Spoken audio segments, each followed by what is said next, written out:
बिस्मिल्लाहिर्रहमानिर्रहीम। अस्सलाम वालेकुम। मैं हूँ साजिद गुंदल। आप देख रहे हैं मेरा ऑफिशियल यूट्यूब और फेसबुक चैनल। आज 3 अगस्त है साल 2022।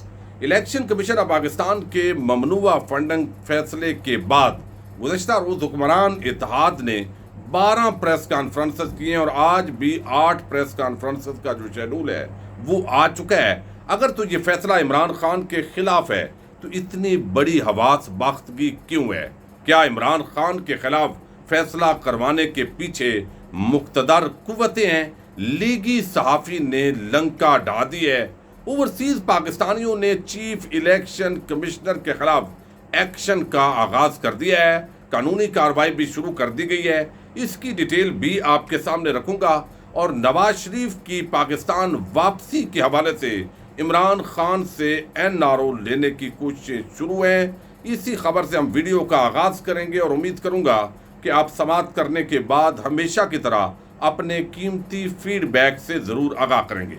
रजीम चेंज साजिश के जरिए जिस तरह इमरान खान की हुकूमत का तख्ता उल्टा गया और अवाम ने जो रिस्पांस दिया, अब किसी के पास कोई हाल नहीं है कि वो इलेक्शन के अंदर जाएं और इमरान खान जीत ना जाए। ये चीज़ हुक्मरान इत्तेहाद को परेशान किए हुए थी और फिर कुछ जो दरपर्दा मामला तय हुए थे उसके अंदर नवाज शरीफ की वतन वापसी भी थी और उनके केसेस माफ़ करवाने का हवाले से भी कुछ ऐसी यकीन दहानियाँ थी जो अवाम जब इमरान खान के साथ खड़ी हुई तो यकीनी तौर पर यह सारा मंसूबा चौपट हो गया। अब नून लीग और बाकियों का इस बात पर जोर देने की कोशिश थी कि भाई वादे पूरे किए जाए। वो कौन था जो ये सारा कुछ कर रहा था? इस पर अब अवाम ने ज़ैर सो मोटो एक्शन लिया, लेकिन अब नवाज शरीफ जो है उसको वापस आने के लिए डॉक्टर्स ने फिर रोक दिया। और अब जो है वो जब अवाम खड़ी हुई है, इमरान खान को समझाया गया, कहा गया, लेकिन कानून के अंदर पूरा जुडिशल वहाँ पर जो है एनआरओ देने की एक तैयारी थी जो अवाम ने नाकाम बनाई। और अब कोशिश ये है कि नवाज शरीफ वापस आए, उसकी ज़मानत करवा ली जाए, वो बाहर जलसे जुलूस करे और फिर इमरान खान के खिलाफ जो है वो नारे बुलंद किए जाए। और फिर इमरान खान का जो बयानिया है कि आसिफ जरदारी, नवाज शरीफ, फजल रहमान ये सब चोरों का टोला है, ये करप्ट है, इन्होंने इस मुल्क की दौलत लूटी है, बैरून मुल्क इन्होंने मनी लॉन्ड्रिंग करके महल्लात बनाए हैं, ऑफशोर कंपनीज बनाई है। उसको काउंटर करने के लिए ये ज़रूरी था कि 8 सालों से लटकाया हुआ जो केस है उसके ज़रिए इमरान खान को भी चोर डाकू यही साबित किया जाए और मीडिया के ऊपर एक ऐसा शोर बपाओ। और आप देख रहे हैं कल 12 प्रेस कॉन्फ्रेंसेस एक दिन के अंदर होती है हुक्मरान इत्तेहाद की तरफ से। पॉलिसी ये है कि ये 6 प्रेस कॉन्फ्रेंस नून लीग वाले करेंगे, अगली 3 जो है वो पीपल्स पार्टी वाले करेंगे, फिर फजल रहमान का साहबजादा आएगा, वो आएंगे, ताकि हर वक्त कोई भी पाकिस्तानी जब टीवी को ऑन करे तो आगे उनको कोई ना कोई ऐसा बूथा नजर आए कि उसको वो वहां से चैनल जो है वो हटाना पड़े। अब ये चीज़ जो है अब वो तजवीज़ है, लेकिन चूंकि ये कोशिश की जा रही थी और इमरान खान की ये सारे एक तकरीर के मार हैं, ये इनकी कोशिश कामयाब नहीं होगी। फिर एक और सवाल उठाया गया है कि गुज़श्ता रोज़ जो पहले ये फैसला जारी किया गया और मीडिया के सामने रखा गया उसके अंदर 3 लाइनें नहीं थी। जो ये फैसला वफाकी हुकूमत को भेजने वाला मामला था, क्योंकि पॉलिटिकल पार्टीज आर्डर जो 2002 है उसके तहत ये चीफ इलेक्शन कमिश्नर या इलेक्शन कमीशन का अख्तियार ही नहीं है, तो वो किस तरीके से भेज सकते हैं? यकीनी तौर पर जिन्होंने इंडिकेशन दी उन्होंने ये डिमांड की। अब यहाँ से नवाज शरीफ की वापसी के हवाले से इस वक्त ये सारा एक प्लान है और ये एनआरओ लेने की कोशिश हो रही है। दूसरी तरफ ओवरसीज पाकिस्तानी जो है वो सामने आ गए। एक ने कहा जी मैं पाकिस्तानी हूं और मेरा आपने जो है वो फॉरेन फंडिंग में डाल दिया है। दूसरा आया, तीसरा आया। इस वक्त जो कंपनी सामने आई हैं, मैं थोड़ा सा, ये बड़े ज़बरदस्त दोस्त हैं जो है वो पाकिस्तानी है, डॉक्टर हसन भट्टी, उन्होंने बड़ा एक ज़बरदस्त तरीके से तहकीक की है, मैं आपके सामने रखना ज़रूरी समझता हूँ।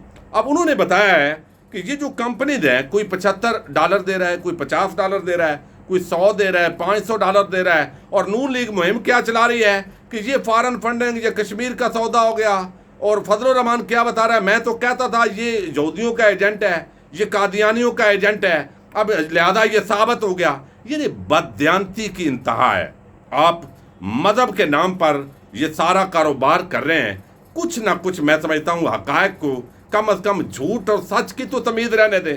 अब ये सारी चीज़ जो है, अब वो कहते हैं कि जिन्होंने ये कंपनियां बनाई हैं उनके अंदर कुछ तफसीलात जो है मैं आपके सामने रखने जा रहा हूं, और कल से मैं जो वीडियोस आपके सामने रख रहा हूं वो फैक्ट बेस रख रहा हूं ताकि ख्याली बातें ना हों। और बहुत सारे लोग हैं, आपने जवाब देना होता है और हक़ाइक़ की जो तलाश आप सफ़र जारी रखे हुए हैं, आपको इल्म हो। अब इसके अंदर एक कंपनी है जी, वो है फोक्स ऑटो, जिसको मोहम्मद बिन सुल्तान और अनजर मुश्तबा चलाते हैं, और ये $50 की खतीर रकम इन्होंने दी है। इसको भी फॉरेन फंडिंग में डाल दिया है जी, हैं पाकिस्तानी। अब इसी तरह दूसरी कंपनी है मोहम्मद जमान की, जो नकेस जी मोबाइल चलाता है। ये लाहौर के अंदर पैदा हुआ है, पाकिस्तानी है, $150 दिया है। इसको भी चीफ इलेक्शन कमिश्नर ने फॉरेन फंडिंग के अंदर डाल दी है। अब एक और कंपनी है मार्को शार्प ट्रेडिंग, ये मोहम्मद इमरान और शमशेर खान की। अब नामों से पता लग रहा है ये पाकिस्तानी है, लेकिन इनको भी आपने ममनुआ फंडिंग के अंदर डाल दिया, और ये इन्होंने $150 दिए। इसी तरीके से ये Marco Sharp Trading, Mohammed Imran और शमशेर खान, इन्होंने भी पैसे दिए, और इनको मार्को शार्प ट्रेडिंग, इसको भी आपने ममनुआ फंडिंग में डाल दिया है। अब आगे इसी तरह जो है आमर वहीद, जो होटल का जो कंपनी है उसके मालिक है, इन्होंने $100 दिए हैं। इसको भी ममनुआ फंडिंग के अंदर डाल दिया कि ये कोई बैरूनी है, हालांकि ये गुजरात का आदमी है। इसी तरीके से ये प्रो बस्ट वाला आतिफ खान, इसने $100 दिया है, और ये भी आपने डाल दिया है उसी खाते के अंदर, और ये $100 देना जो है ये भी ममनुआ फंडिंग में डाला गया है।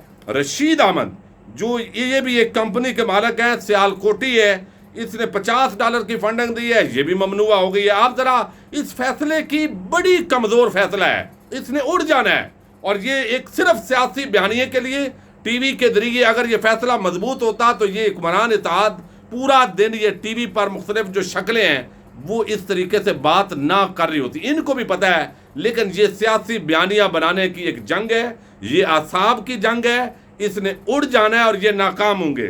फिर जो है एक और शख्स है जी, उसको भी इसी तरीके से डाला गया है, और ये सारी चीज़ें जो है वो हुई हैं। और फिर जो है वो आपको इल्म है कि ये खातून है एक, और उन्होंने बाकायदा जो है बीनश फरीदी, इन्होंने पूरा एक लेटर लिखा है, और इसी तरह हमाद सईद हैं, इन्होंने लेटर लिखा है। फिर और लोग आप इसके वक्त जो है वो आपके सामने आ चुके हैं। तो ओवरसीज पाकिस्तानियों ने अब फैसला किया है, वो आपस के अंदर राब्ते हो रहे हैं कि इस चीफ इलेक्शन कमिश्नर जिसने हमें पाकिस्तानी होते हुए गैर पाकिस्तानी बनाने की कोशिश की, हम इसके खिलाफ कानूनी कार्रवाई करेंगे। और वो कानूनी कार्रवाई के लिए आइंदा चंद दिनों के अंदर जो है वो एक बड़ी डेवलपमेंट होने जा रही है। और दूसरी तरफ बाकायदा तौर पर तहरीक इंसाफ ने आज जो है वो फवाद चौधरी साहब ने तस्दीक कर दी है कि चीफ इलेक्शन कमिश्नर के खिलाफ जो है वो सुप्रीम जुडिशल काउंसिल के अंदर रेफरेंस दायर कर दिया गया है। कल इस्लामाबाद के अंदर इलेक्शन कमीशन ऑफिस के बाहर यहाँ बड़ा एहतजाज होने जा रहा है, वो लाइव भी हम आपके सामने तफसीलात रखेंगे। तो जो कंपनीज यहाँ पर दी गई हैं वो पाकिस्तानी कंपनी है, उसके अंदर कोई वो ना इसराइल की रिलेशनशिप उससे साबित हुई है, ना कोई भारत से रिलेशनशिप साबित हुई है। ये सिर्फ सियासी बयानिए के तौर पर अपने चंद जो लोग हैं उनके जरिए, हाँ इसके अंदर चंद बेकायदगियाँ आप कह सकते हैं कि तहरीक इंसाफ की हुई हैं। एक तो ये पूरा जो चीफ इलेक्शन कमिश्नर है वो आप देखेंगे कि इतना जो है ये इसकी हरकतें जो है वो सामने आएंगी। अब ये सिक्योरिटी भी मांग रहा है कि कहीं जो है और तरीके से हीरो बनने की कोशिश कर रहा है। अब मैं नून लीग का एक बड़ा आम साफ़ी, और ये आप यूँ समझिए कि ये बोलता ज़बान इसकी होती है लेकिन बोलता नवाज शरीफ है। ये इतना क्लोज है और इतना मौका शनास और इतना मफाद परस्त, और सहाफ़त के लिबादे में ये नवाज शरीफ का ज़ाती मुलाजम है, उसका नाम है नजम सेठी। अब देखिए नजम सेठी ने ये जो जितनी तब्दीली हुई है रजीम चेंज साजिश से लेकर आगे, एक एक गवाह आ रहा है कि इसके पीछे एस्टैब्लिशमेंट है, और ये हमेशा एस्टैब्लिशमेंट जो है उसको इस्तेमाल भी करते हैं। नजम सेठी कहता है हुकूमत आइन के तहत नोटिफिकेशन जारी कर सकती है। एक तो उसने मंसूबा सामने रखा है कि ममनुआ फंडिंग को, फॉरेन फंडिंग जो है ये हुई है तो इस पार्टी को बैन करते हैं। फिर सुप्रीम कोर्ट के अंदर रेफरेंस भेजकर बताएंगे कि हमने ये कर दिया है, इस पर मोहर लगा दें, तो आगे मामला सुप्रीम कोर्ट के अंदर जाएगा। हुकूमत के पास इस सिलसिले के लिए 15 दिन है। हुकूमत के पास चांस है कि वो MNAs और MPAs पर लालच डाल सकती है कि क्योंकि देखिए इसकी मासूमा, ज़रा इनकी ख्वाहिशें देखें। अब वो कहता है चूँकि जो सारे अरकान है PTI के उन्होंने नायल हो जाना है तो हुकूमत लालच दे सकती है, भाई अगर नायली से बचना है तो PTI के सारे बंदे रिज़ाइन करो। और वो इतने चबड़ हैं कि वो सारे रिज़ाइन कर देंगे। अल्लाह की कसम बाद औक़ात मैं बड़ा हैरान भी होता हूँ और परेशान भी होता हूँ कि इस मुल्क की सहाफ़त के अंदर ये जो बाबे थे, इनको किसी ज़माने में हम समझते थे यार बड़ा जो है ना इनकी चिड़िया है, इनकी वो बटेरी है, वो क्या क्या होता है, तो ये कोई यानी इतनी चबड़े मारते हैं, बंदा हैरान होता है। अब उसने एक बात की है, अब ये ज़ाहिर है बहुत बड़ा इल्ज़ाम है, अगर नवाज शरीफ का एक दायां बाजू अगर ये इल्ज़ाम लगाता है, वो कहता है इसके पीछे एस्टैब्लिशमेंट का भी हाथ है कि जब नवाज शरीफ को अकामा पर निकाला जा सकता है तो ये यानी वो कहते हैं ये जो फैसला हुआ है फॉरेन फंडिंग का, ममनुआ फंडिंग का, इसके पीछे एस्टैब्लिशमेंट का भी हाथ है।